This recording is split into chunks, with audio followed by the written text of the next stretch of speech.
Hello, everybody. It's Friday. I almost forgot what day of the week it is because I'll tell you why. It's Yeah. because me and Stephen have been out this week. Stephen Yes. goes out all the time, so it's probably Yeah. not affected him so much. But I was allowed out of the cave Yes. this week. And yesterday I was in Birmingham. So was Stephen as well. So that was tremendous because we went to a little show, didn't we? I'd say it was a big show, wouldn't you? It was a great show. So it was at the NEC. So I was saying to you, it was exactly the same place I'd been the week before for the health and well-being show. But it was the care show, wasn't it, yesterday? But it was surrounded by other shows that were on a very large scale. Had some fascinating exhibitors and attendees. So it was a great setup down there. For anybody that missed UK Care Week yesterday, okay, here is UK Care Week in about 30 seconds. All right. Hello and good morning. It's a day in the life of Graham Coath at a show in Birmingham. Oh yes, here we go.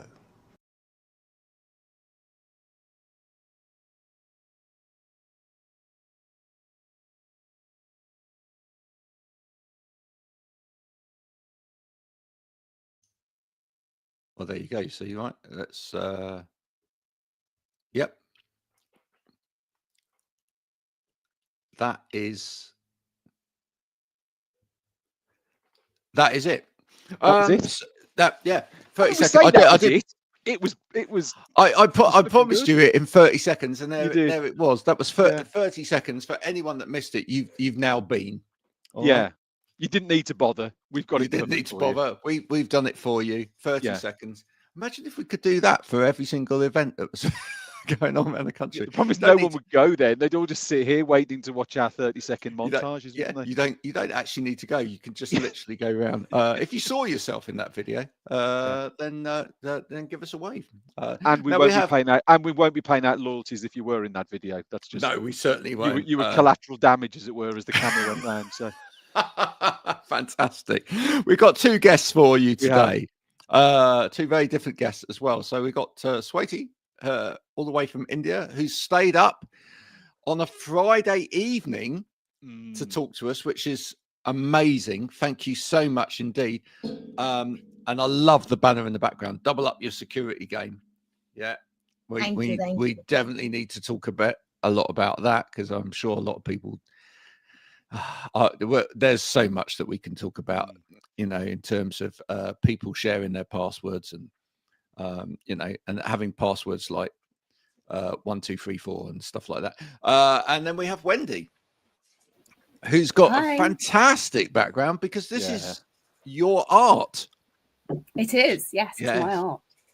Oh, and it's great. I tell you what, it's always great when you find people on LinkedIn and, as part of what it says that they do, they say, oh, I'm in this profession and that profession and whatever. But then you find there's this other side to them, and, they're doing something else as well. I think it really confuses people, though. I think it really confuses. Yeah, well, it does for a lot of people. I'm personally, I'm never confused by it, right? So for me, I do my music thing. You've discovered that I do my music thing. We've connected over on Instagram as well. But some people get a bit confused because they go, so people that find me on Instagram go, oh, you're that music guy. You're the, you're the DJ and the, the guy that interviews people and whatever. And then they come over to LinkedIn and whatever, and they're like, you're talking about workplace culture and ergonomics and well-being and, learning and all of this stuff. And they're like, okay. But actually, I'll tell you what, it translates that way better than the other way around. It's when people on LinkedIn and they go, but why are you talking about music? Yeah. And you're like, don't you like music? Yeah, I do. I love music. Why not then? So I'd like to start and ask everybody that's here today, why is it you think that some people still find it difficult to understand that people can be multifaceted and that they actually can like lots of different things? I get asked this question a lot, because being an actuary and being an artist are two very different things. Very different things. On the I think surface. you might have to explain what the first one is, because there are some people out there that won't know. Yeah. So an actuary, the tagline is we predict the financial future. So I work in insurance, and basically my job is to make sure that insurers have enough money in the bank to pay your claims. So it's an important role, just to make sure those insurers are going to be financially solvent. Yeah, right. Okay. So there's you're looking at, is it spread over, is it safe?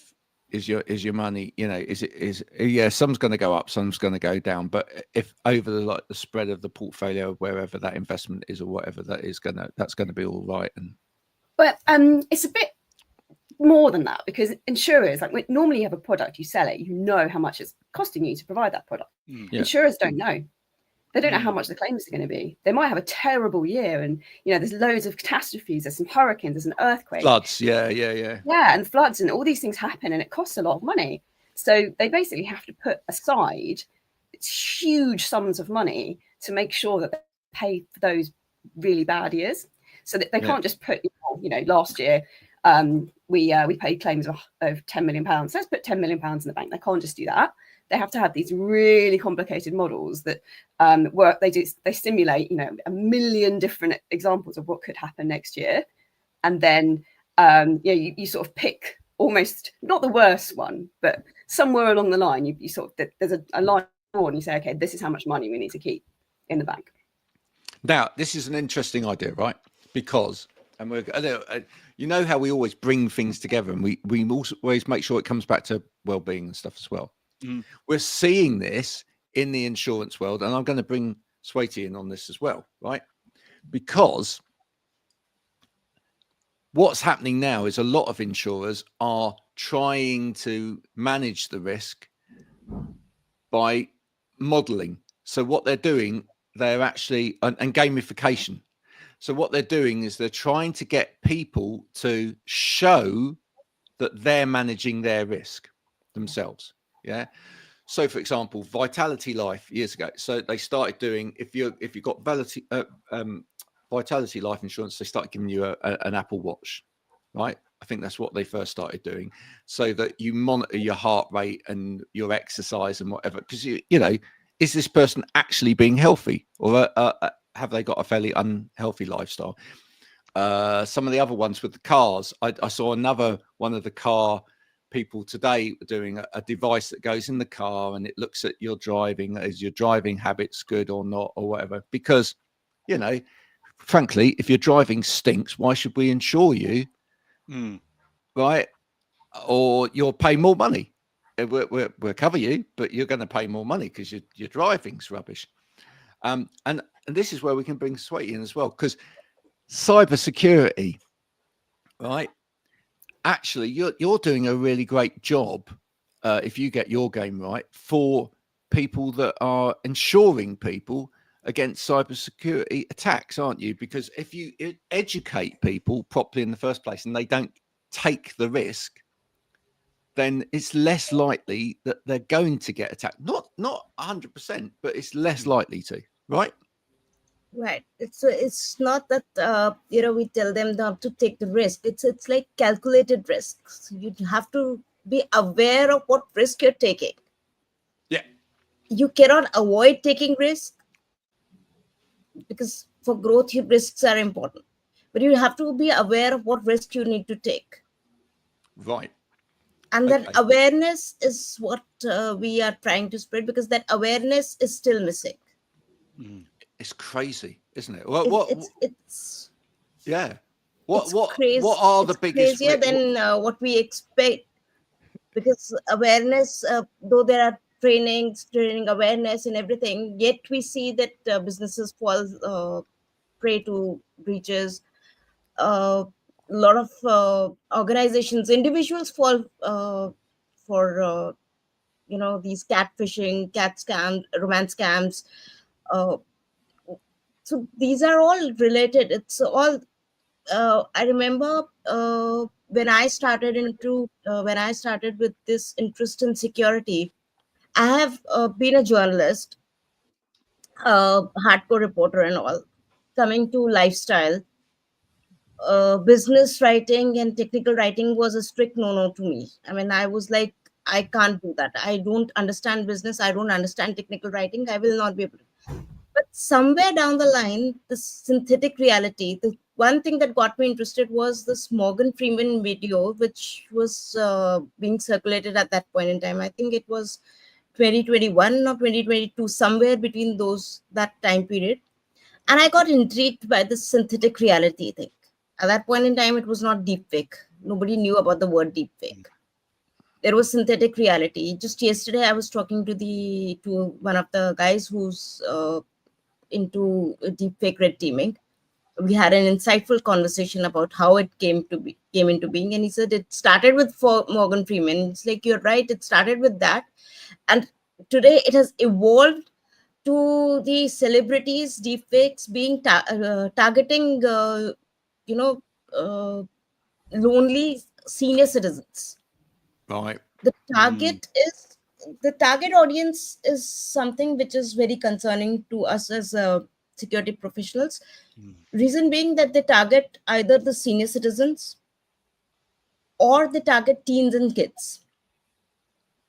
And he told, during our conversation, he revealed that a lot of teenagers in US have committed suicide because of these sextortion videos which they receive.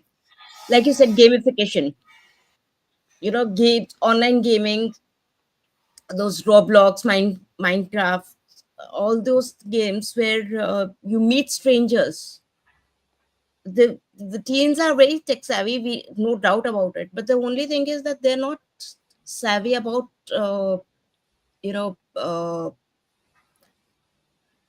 strangers, human psychology, and fraudsters these days are targeting human psychology. I mean, we had an example this week alone, just at work, and it's something very basic, but we had an RFP, a request for pricing, come through, and there was just something about it that didn't sit quite right, and a couple of us had a look at it, and our sort of conclusion was actually it was some sort of scam. But when you looked at it on face value, the fact it was addressed to us, the email address looked correct, the website of the cut, it all, I mean, this is a token on a very basic level, it all looked absolutely sound. And of course, when you're in sales, you see an RFP, you're sort of straight there, this is interesting, what are they looking for? But there was just something about it that just didn't sit right. And myself and a colleague exchanged messages sort of off the chain, as it were, and said, there's something not quite right about this, so what are they trying to look to do? What are they looking to try and achieve? So you still very much see them in a business commercial life as much as you do outside of it, is still that trying to get into, we are a relatively small company, but still trying to target us with something that would appeal. Someone's asking for your product, they're looking for some pricing, they're looking for you to get involved. Fortunately, with a couple of us being a little bit more experienced, there's something just didn't, and it was feel. There was some gut feeling that there was something not quite right, and we obviously managed to stop it and nip it in the bud before it potentially led to something. But that's really interesting, because if you didn't have that gut feeling, if you didn't have that experience to know, then something could have happened there. Yeah. Right. Yeah, actually, that is the reason. That's the way, Graham and Stephen. The thing is that usually when we have this gut feeling, we usually, as a human being, we tend to ignore, especially when there's an urgency involved or when there's a fear involved. We might have that gut feeling that something is not right, but yet you have this urgency. Okay, my credit card will be stopped. My bank account will be closed. It will be frozen. I'll lose my money. Or the fear, like if it's a grandchild or if a child, they might be in a difficult position. If I don't answer this, they might suffer some harm.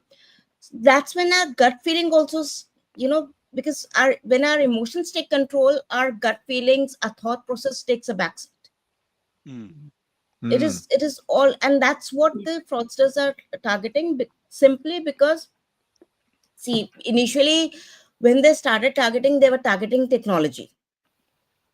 They hacked the technology, right? Then they went after processes. Then after a certain time, they realized that it's easier to target humans and get the details from them, credentials from them, than to target the technology, because technology was thanks to AI. If fraudsters are using it, defenders are also using it. You've just brought up something really fascinating there, and I want to throw that out to Group and Wendy as well, because you're an artist, right? So you know, and art is all about expression of humanness. But isn't that interesting that they moved from targeting technology to targeting humans? Because humans are the weak point. This is what we find in insurance as well. That humans are the ones that make the mistakes generally. I get daily emails from people saying, "Oh, I love your art. I want to buy it." And your initial thought is, "Oh, great," but then you hang on a minute. There's something not quite right here. So what I do is I put it in AI and I say, "Is this a scam?" And every time it says, "Yeah, these are the reasons this is a scam." They haven't said which artwork they're interested in. They're saying they're very keen. You know, they haven't shown any interest in you. So yeah, it's clearly a scam. Yes, that's true. That's and that's how they were trying to induce excitement in you. Okay, somebody's interested in my art. Yeah. And in your excitement, you're like, you don't think about. Suppose if you're not experienced about how to spot a scam, and somebody who's just new into this and who's just a budding artist who's trying to sell, and somebody shows interest, the person will not think twice. Okay, the person is showing interest, let me just get into a conversation with him. So that is the thing. But in security, what we say, Wendy, is that while humans are the weakest link, they are your first defenders as well. They're the first line of defenders as well. So if you train them effectively, now, effectively, when I say, it is not a custom training that, it's a phishing training. Okay, look for these flags, look for this, because the red flags that were applicable 10 years ago, forget about 10 years, a year ago or 6 months ago, are not applicable now. If you look at the first phishing emails that when internet started, was these Nigerian princesses, those things that I've lost everything and all that stuff. We have moved away from them. Now you won't spot a spelling error in any of the phishing scams email that you get. You won't spot any grammatical error, any inconsistent sentence structure. So then what do you look for? Yesterday when I was talking to this guy, he said, look for context. The context means so for a phishing email, you have to look for the senders and the salutation at the end. Okay, the email address that the person is sending is not the official email. It's not from the official email. It can be either Gmail, Yahoo Mail, or whatever other mails that you know about, and some made up also.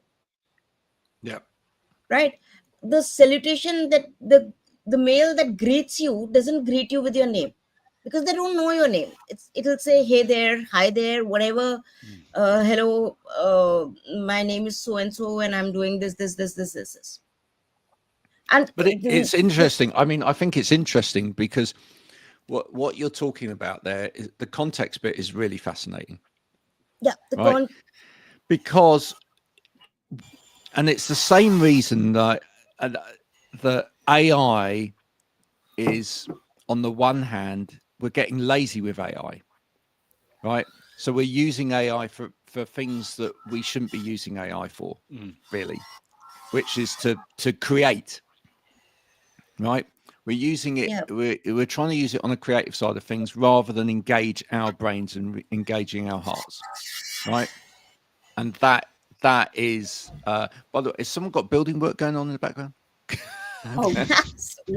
I'll shut the window. See, that's a very human thing, right?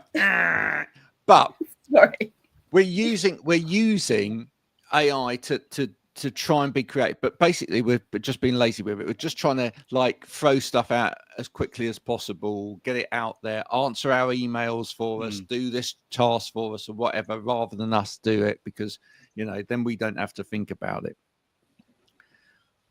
But and with that, I mean, you're talking about the way that things have developed. Now we're getting AI that can, you know, create not just an avatar and put a voice over it to our script, but we can actually make it look like us and make it sound like us. And very soon, you know, we will not need to turn up at Teams meetings and Zoom meetings.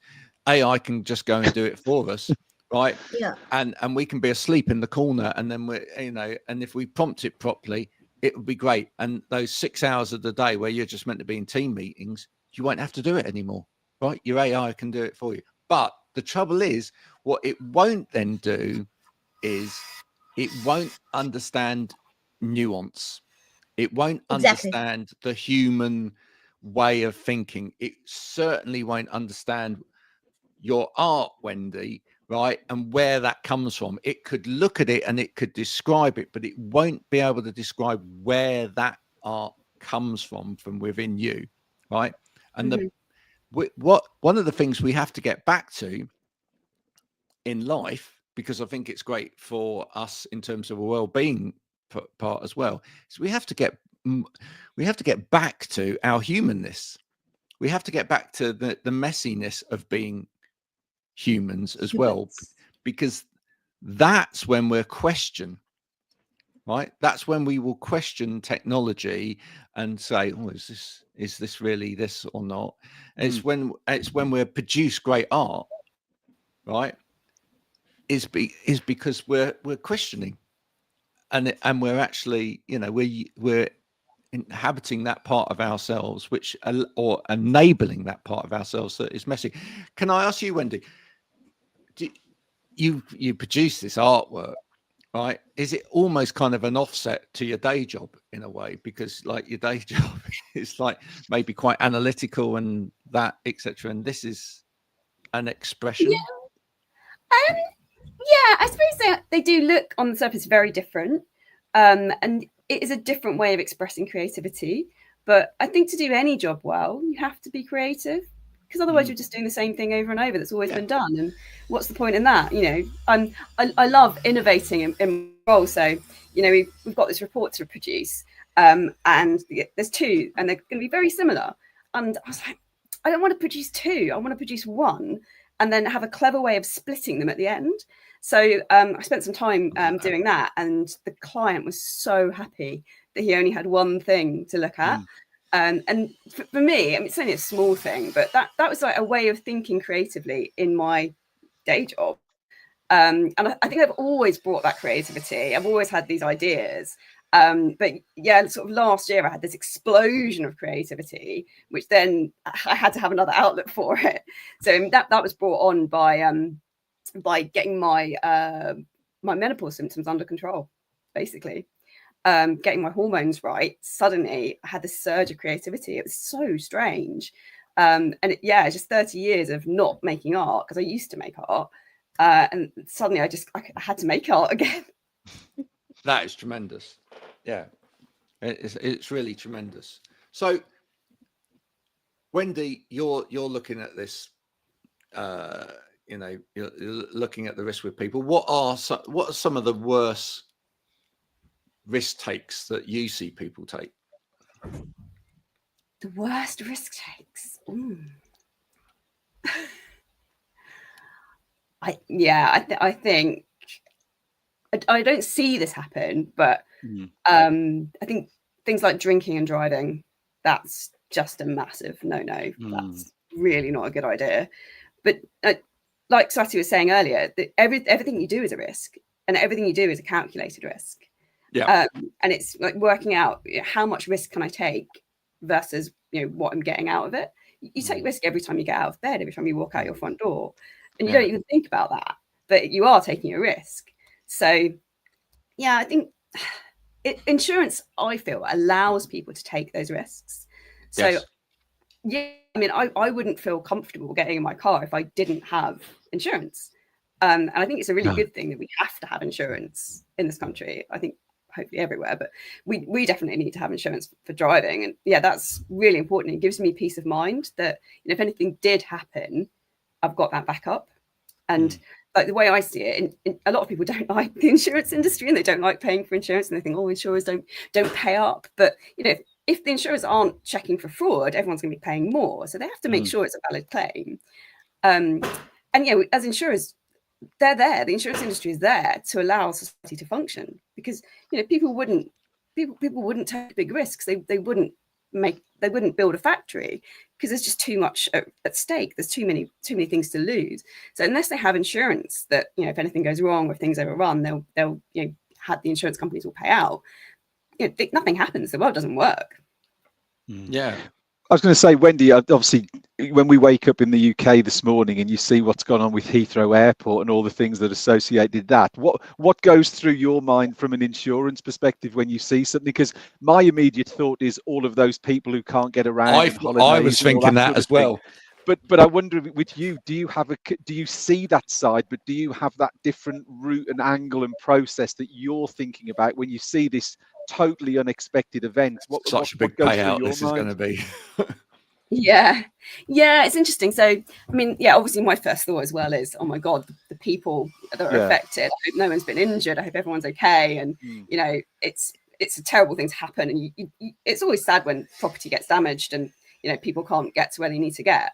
But yeah, then this sort of insurance brain kicks in and I think, oh, how does that change the way I see risk? Does that change what I think of as a potential event? Because we spend a lot of time thinking about really bad things that could happen and trying to work out how likely they actually are, because that's really hard. So how do you know the difference between something that's got, I don't know, a 1% chance of happening or a 0.0001% chance of happening? Yeah. It's really Does your brain also take you take you as far down that line as it possibly can go? So in other words, there's been an explosion here. That means that hundreds of people are now but it means a lot of people might not be able to go to work. It means a lot of people are not going to be able to go on holiday. It means people that were perhaps flying out to somewhere or other, they might have been organizing something. That event might not happen. Yeah. Do you know how far does your brain go with that? Because that's quite mind-boggling. Yeah, I mean, this is what insurance companies do. When something like this happens, they'll have a sort of crisis meeting. So they'll get together. You know, this is all organized in advance. So that something happens, the people that already know about it, and you know, they're the people that get in a room and they brainstorm. You know, what does this mean for us? What classes of business do we write? How is it going to affect you? So travel insurance, business interruption insurance, all the different types of things that could be affected. And then they very quickly have to work out, how much is this going to cost us? Because that's the question their shareholders want to know. And they want to know immediately. They don't want to wait a week. So you have to have your information right there. You have to know what your exposures are, and you have to be able to get that information really quickly. So there could be some people working really long days today. Yeah. When something like this happens, the insurance companies will get into action, and there'll be a lot of talk going on of had we anticipated this? And actually, weirdly, the pandemic, most insurers had that as what they call a realistic disaster scenario. So it's a disaster that could happen. It's realistic. And they had thought about it. But what they hadn't thought about was a potential lockdown. No one thought that could ever happen. Even when it was happening in Italy, we were like, it's not going to happen here. Surely that would never happen. And then it did. And, you know, nobody had really thought about the implications of businesses being closed for months. Yeah. I'm wondering then, and also thinking this the next step onward and bringing Swati involved in this. So if like we've seen this event that Swati, I don't know how you familiar are, but Heathrow shut down for the day and all the things that are going on around that, do then fraudsters then see that as an opportunity to go and target other things because resources are being pushed onto this one event and there's potentially weaknesses elsewhere? Are the fraudsters' minds whirring and going, actually, I was actually going to say, Stephen, does it also offer them an opportunity? Because talking about that kind of human, I need to jump on something behavior, I now can send out stuff going, you might have had your holiday, your holidays going to be cancelled, because it's a big event that everybody's going to know about. It's going to be easier to prey on that kind of emotive, well, what about me aspect, and then maybe get people to respond and give information, because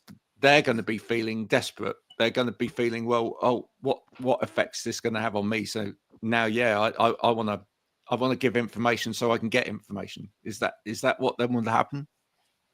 To some extent, yes. Fraudsters do take advantage of all these things. At times, they could be faking that they are the insurance officers, or they are the healthcare officials.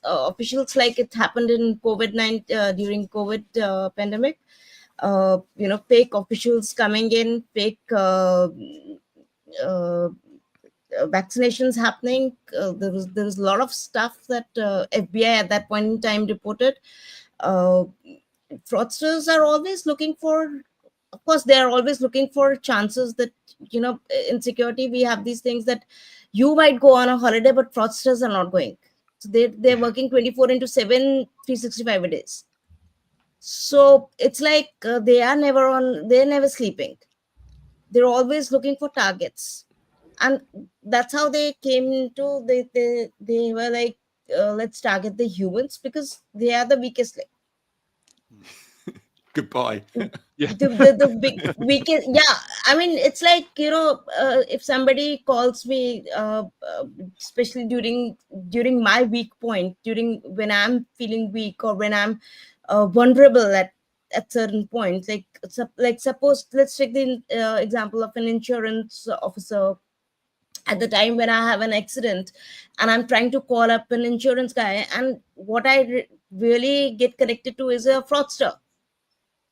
They tell me that, okay, we'll take care of everything. You just you'll get this, you'll get a one-time password. Please send us that password, and we'll take care of your the broken vehicle or whatever insurance thing that you are talking about. And by the time you give that one, after a certain time, when you give that one-time password, you'll realize that your bank account is empty. And if you try to call that number again, the number is switched off. The Indian banks, Indian nationalized banks, have been advertising this on a lot of social media, on television, on our FM radios as well. There is this one of these advertisements that caught my eye. Was a lady in a hospital situation. Okay, her father has just passed away. She's trying to arrange for a funeral services. This thing. So she just Google searches some funeral services. This guy, he says, okay, we'll take care of everything. We'll send the stretcher, ambulance, and everything to the graveyard and everything. You'll receive one OTP on your mobile phone. Please share that OTP with us. And for 500, she lost 50,000 in her account. Wow. 50,000 INR she lost, and the fraudster are very smart. They just left 500 rupees back.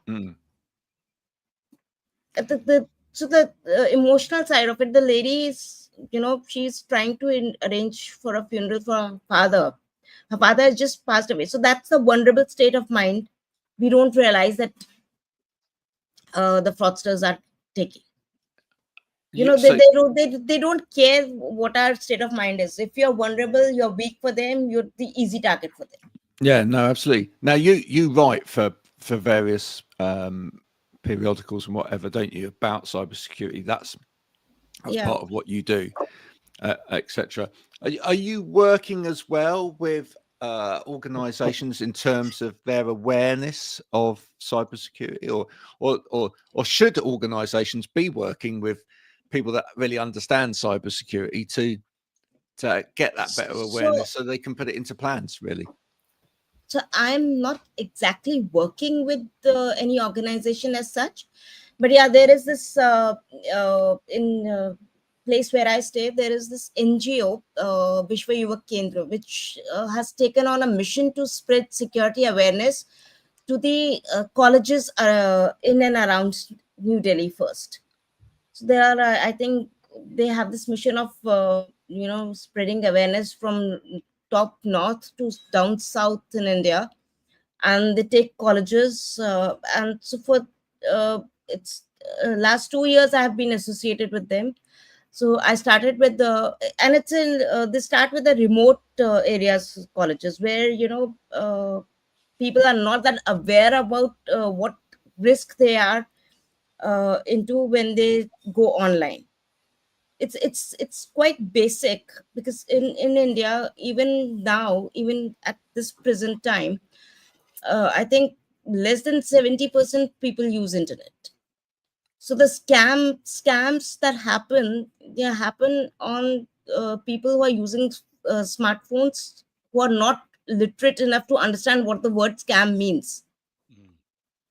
Wow. So if they get a call from unknown, they don't know that if they get a call from unknown number of somebody is pretending to be someone they know, is not actually the person they know. Yeah. So they don't have that kind of knowledge to understand these kind of scams.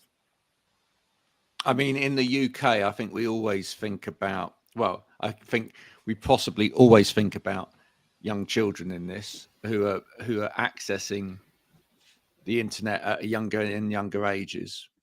I guess UK, recently I wrote about, I think it was in February, that UK government had they have not passed a law, but they have suggested to pass the law that anybody who's using AI to sexually abuse or sextorting kids should be banned and fined. This law is yet to be passed in the parliament. I wrote about it also, and I think UK is the first nation to think about these kids and these children like this. Yeah, To protect them. And it's worrying, I think, for any of us that have got kids. It's I mean, you probably always have these conversations. Oh, we've lost one of our guests. We have these conversations, don't we, Stephen, with our children? It's just like, what, who are you talking to? What are you looking at? If they're, I mean, I won't let, rightly or wrongly, and people might disagree with me, I don't let any of my children have phones until they're at their upper school. I just don't think it's necessary for them to have it at a younger age. But I mean, the same can be said for older people as well. I think they're the two groups that you probably think about. Definitely, these two are the targeted groups, and it's not just UK, Graham. It's globally they are being targeted. Mm-hmm. So when I started with because when I started, it was during pandemic time only. What triggered me about security was that the larger enterprises have their security postures in fix. They have teams to take care of security architecture, security posture, and everything. It's the smaller businesses in the US and UK which are the prime targets and which do not have the proper security postures. And I guess as I realized, fraudsters also realized the same thing, and they were like, they're the low hanging fruit, so target them. Now, what it so happens that these small businesses cater to larger enterprises. Yep. So it's easier to target smaller businesses and through them target the larger enterprises rather than going after the larger enterprises. Here's our guest, other guest back. Wendy was back. Welcome back.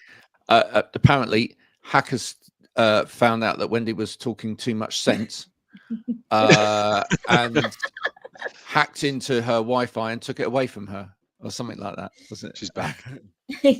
but she. Well, I just hope it wasn't something to do with the building work. I hope they haven't gone through a wire or something. Oh right. Yeah.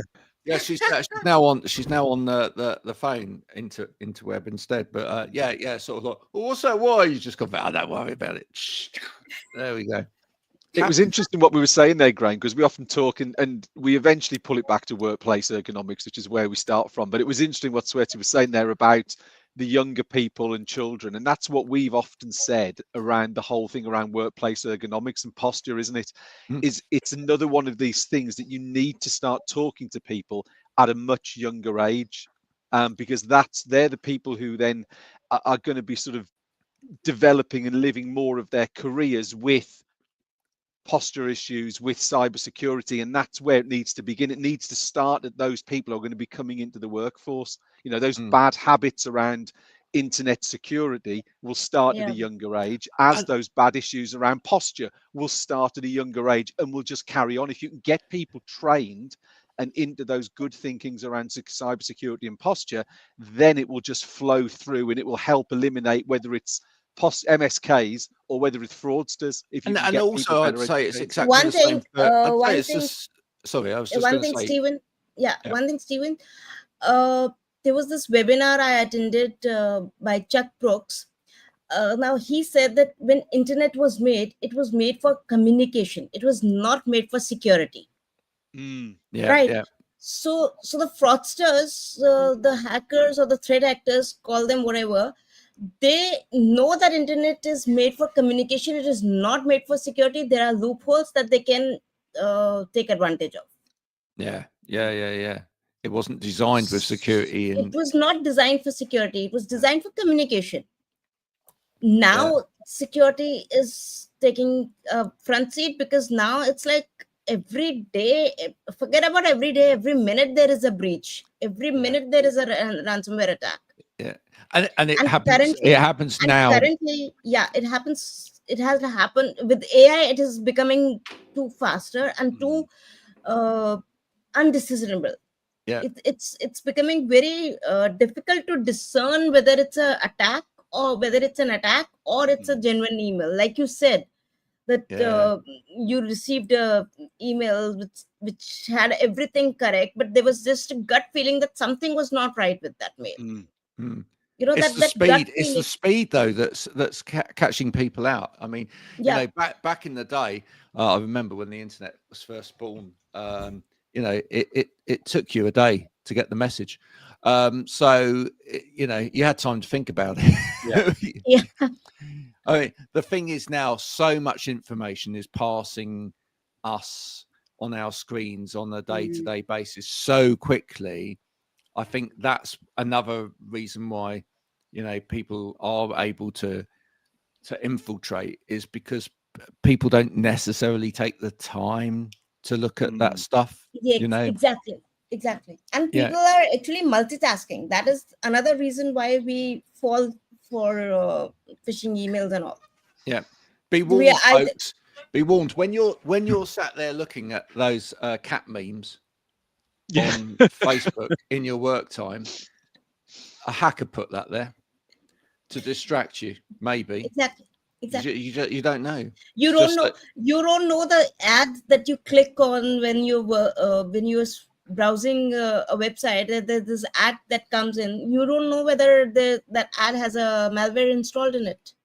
Wow. The software that you download from a resource that is not reliable, the software could be injected with the malware. The genuine software that you download, but it is from the website that unreliable website. Crazy. It could come with a malware installed, and you won't even know. The worst thing is, Graham and Stephen, is you won't even know that there is a malware installed in it until that malware starts activating, starts working. You know, a ransomware virus in your desktop or in your laptop or in your device can stay undetected for years and years. It waits for your device to come to its minimum performance, and that's when it attacks. Wow. Oh my God, it's like the chickenpox virus. I had no idea. Well, actually, I'll tell you what it's like. It's like that. It's like that. It's like a virus living in you. And you won't know until the time when when your immunity system is at its weakest point. That's when it strikes. Wow. It's scary stuff.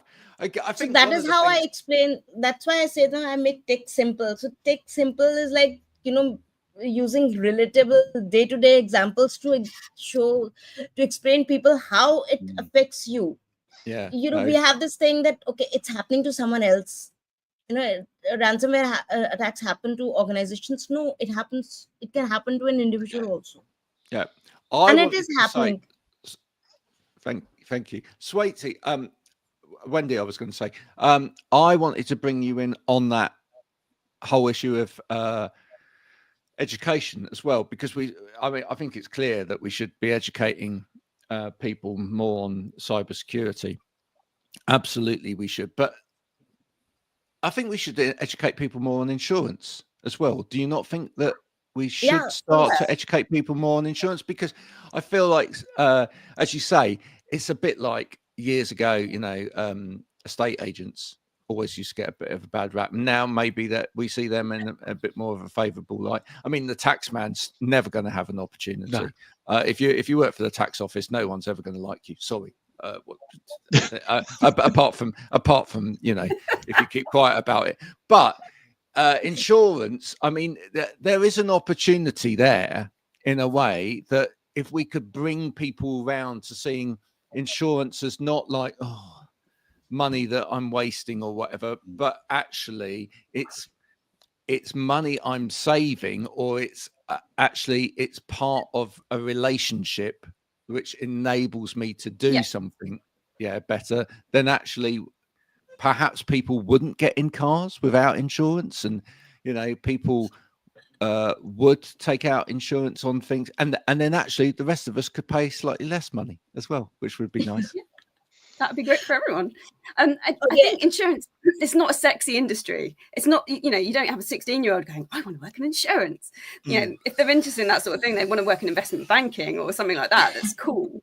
I think there's a lot of effort going into making insurance more of an industry that people want to come into. They've got great benefits. So you're talking about well-being. In the insurance industry, we tend to have really good benefits. So a lot of insurers are providing 6 months parental leave for all parents, birthing parent, non-bearing birthing parent. Everybody gets 6 months full paid leave for 6 months. Wow. And it's just amazing that they're giving people that time to spend with their families. Yeah. There's loads of other little things as well. And my laptop stands and good keyboards and whatever when they join. So we have a budget. I don't know if it's changed, but when I joined, it was £300 budget that you get to spend on home equipment. And there you go. Target insurance. Insurance. Just make a note of that. Okay, so security is also like we're talking about cyber insurance now. So there is this a new field that is it's not a new field, but it's something that we are telling the businesses, the security professionals tell the businesses to have security insurance in place. Because like you said, that insurance is not just saving money. So we tell them that security is not a cost, it's an investment to your business. So when you have your cyber insurance in place, if something happens, if an incident happens, you can at least get a part of money back or something of that sort back in your account. Yeah. Because when the breaches happen, you don't know when the breaches happen. Yeah. But I think in the same way that, like, if people go into schools and they might show like a video of somebody, having an accident in a car, and what the result would be if they don't have the insurance. Well, no, I was going to say if they don't have their seatbelt on or stuff like that. It would be. I think in a way we almost need to start with young people and say that sort of thing as well. This is what the situation will be like if you don't actually have insurance in your car, right? Yeah. And the police find out, and real life examples of how that follows through, so that young people who think, well, I can just drive around and do whatever I like and it's fine, or not even young people who do that and put others at risk and don't have insurance, understand what the actual consequences are, because I think half the time a lot of this conversation is about consequences as well. And I think half the time as people, we just don't really fully understand the consequences of our actions. don't understand the consequences. And it comes back to the sort of things you do at school, isn't it? You know, should we be doing more of these things, the things that Wendy's talking about and Swati's talking about? Should we be doing more life skill type activity in school, maybe rather than doing some subjects that people might find irrelevant or whatever to them, but actually are these things that should be being fitted into the criteria as to how do you mitigate insurance, how do you mitigate cybersecurity, how do you do posture, all this to me is the sort of thing that comes back to I education. think so. I mean, it's like my kids go to, when they go to school, and not decrying it, I think it's great. I think it's a great thing that they do at school. They have forest school every week, and you know, they go out, and it's good because they get in touch with nature and they go outside and whatever. And they learn skills like lighting a fire and whatever. But I do generally think, unless they're going to put themselves in that situation, how likely is it that they're going to find themselves in a forest without a box of matches and a torch and whatever, and they are going to have to learn to light a fire? But, you know, will they ever need to insure a car? Yes. Will they ever use a mobile phone or a computer and potentially put themselves at cybersecurity risk? Yes. Yeah. So should they perhaps have those skills before learning to light a fire in a wood? Maybe. My children are older than yours, Graham, because they're in secondary school. And well, I've actually got 5, and the oldest is 23. So they span the gamut. But yeah, I understand where you're coming from. So my older children have, I think, every other week they have a lesson, and part of that lesson is these kind of skills. So they are being taught some of these skills in school. That's good. Yeah, and you know, we explain things to them as well, but it's amazing the assumptions that they make. So they had no idea that you had to pay a phone contract every month. They're like, "What? I buy my phone and then it's not mine. I can't just make calls."